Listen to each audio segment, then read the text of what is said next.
Sophocles' Antigone and Shamsi's Homefire illustrate how the author's worlds have been shaped by their loyalties, and the choices that emerge when two opposing narratives conflict, where loyalties to one's social world conflict with loyalties to one's private world, in which a social world is the one in which the author or character acts in, and the private world is the worlds they see it through their personal lens. The connection between narratives and worlds is important, as a narrative perpetuated by governments can conflict with a person's private world, creating conflict, with conflict leading to change. In Sophocles' Antigone, Antigone buries her brother Polynices against the wishes of the king, Creon. Creon catches Antigone and punishes her with death, leading to his son and wife killing themselves, with Creon's subjects killing in retaliation as Antigone was a beloved figure.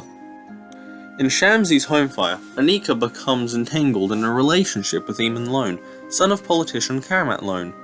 Anika uses Aemon in an attempt to bring her brother back to Britain against the wishes of the government, and when he dies, attempts to get his corpse buried there, but dies along with Aemon in a terrorist attack due to their actions.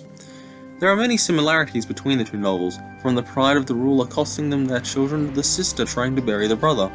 There are, however, some major differences, that being that Karamat holds less authority than Creon, and how Karamat disapproves of the relationship between his son and Anika, while Haemon and Antigone were fiancés.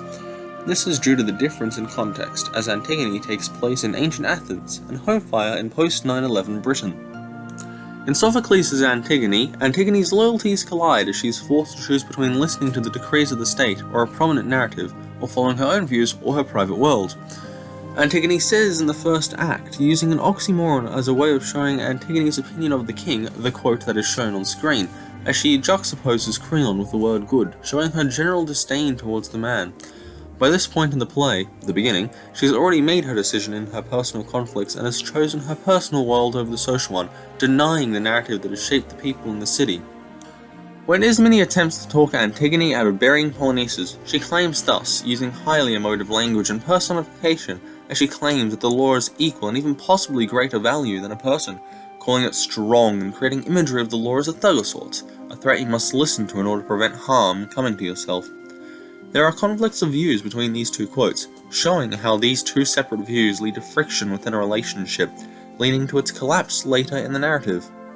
Biblical allusion is used in this statement in order to garner fear in Ismene about her refusal to assist, showing the divide between the characters, as fear is being used as a tool to command obedience. During the time of ancient Athens, the gods and their laws were the main things you do not disrespect or disregard, showing their effective use as a tool.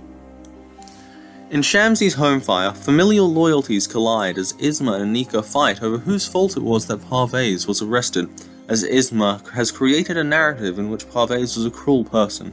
whereas Anika created one where Parvez was a misled individual. This quote juxtaposes Anika's knowledge, where it takes two things often seen as synonymous, rights and one's place in the world, and creates a sense of character in Anika from this juxtaposition, as it shows Anika's courage and innocence. The quote also shows how Isma looks down upon her sister in silent judgment for not understanding the context of the situation, on how they need to be careful in the post-9/11 times. By using an accumulative listing of juxtaposing topics, Shamsi illustrates how the society she belongs to alienates her by showing how she doesn't belong, tying into my previous point of illuminating the differing viewpoints of Isma and her sister on how to respond to these racist social norms.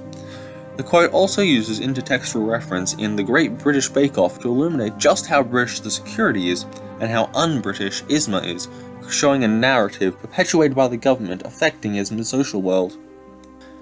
Therefore, Sophocles' Antigone and Shamsi's Homefire successfully illuminate the ways that the author's worlds have been influenced by familial conflict between perpetuated narratives and the conflicts between social and private worlds. By showing alienation in Homefire and comparing it to the biblical fear in Antigone, the authors illustrate these conflicts through the characters' responses to it, with Antigone and her counterpart, Anika, both discarding the social world in order to embrace their private worlds, and because of this losing their fortune, and Ismene and her counterpart Isma, in how they are cautious and fear retribution from the social world if they disregard the narrative that those who hold power above them tell.